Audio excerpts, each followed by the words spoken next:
Assalamualaikum warahmatullahi wabarakatuh.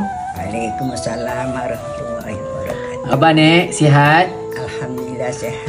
Syukur bagi Allah. Okey, Nenek Sebiah binti Jambari sebelum tu boleh saya tahu tak berapa umur nenek sekarang? 87. Masya Allah. Kalau ikut IC ni 89 ni. Masya Allah. 87, 89. Okey Nek, Alhamdulillah hari ni kita dah sign wasiat. Okey, untuk pesanan untuk anak-anak dan sebagainya. Apa perasaan nenek selepas buat wasiat? Gembira. Gembira Ada niat tak dekat hati nak buat wasiat sebelum ni? Ada. Ada Tapi tak tercapai. Tak tercapai. Apa tujuan nenek buat wasiat? Kenapa nenek nak buat wasiat? Mudahan anak-anak, mudahan kita jangan jadi kata bila pula kita tak ada kan. Ya, betul. Alhamdulillah. Itulah tujuan wasiat. Alhamdulillah.